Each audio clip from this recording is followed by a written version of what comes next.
They see my disability, I see my ability.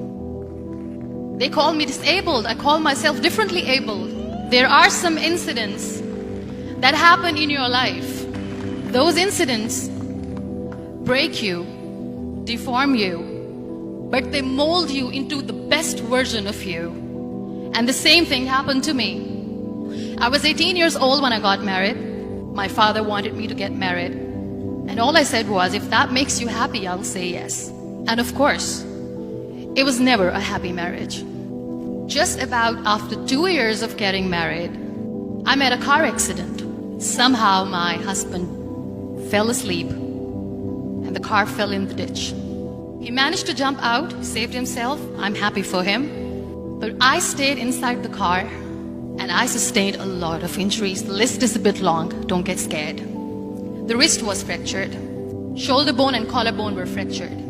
My whole rib cage got fractured. And because of the rib cage injury, lungs and liver were badly injured. I couldn't breathe.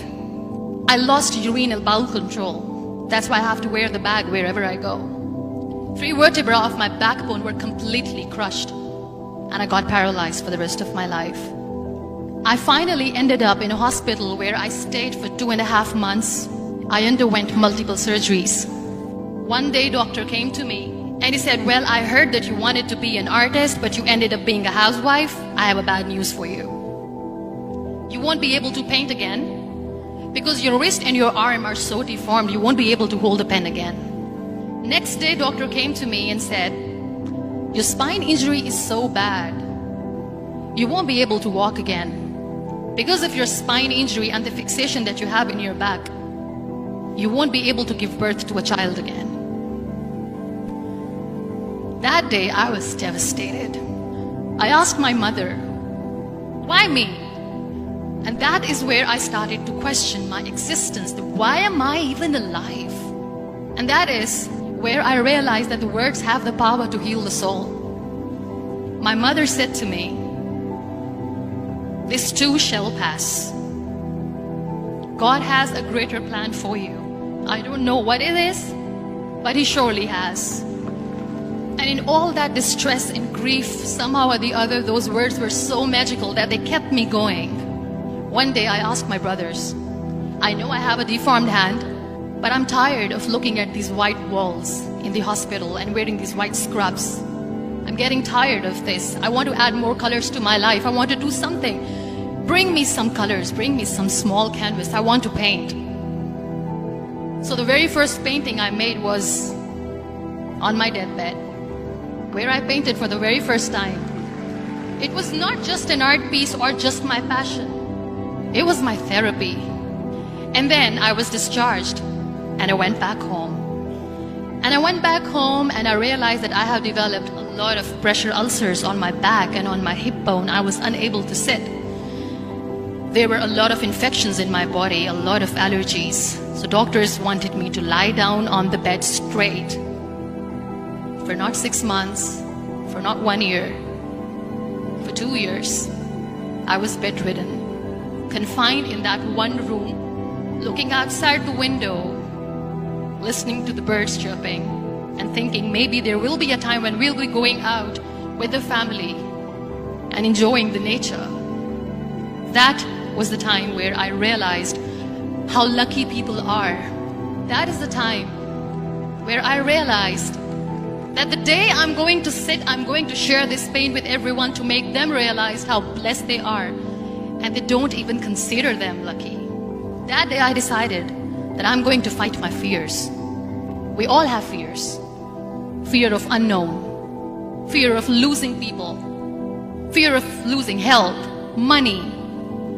We want to excel in career, we want to become famous, we want to get money. We are scared all the time. So I wrote down one by one all those fears. And I decided that I'm going to overcome these fears one at a time. You know what was my biggest fear? Divorce. I was trying to cling on to this person who didn't want me anymore, but I said no. I have to make it work. But the day I decided that this is nothing but my fear, I liberated myself by setting him free.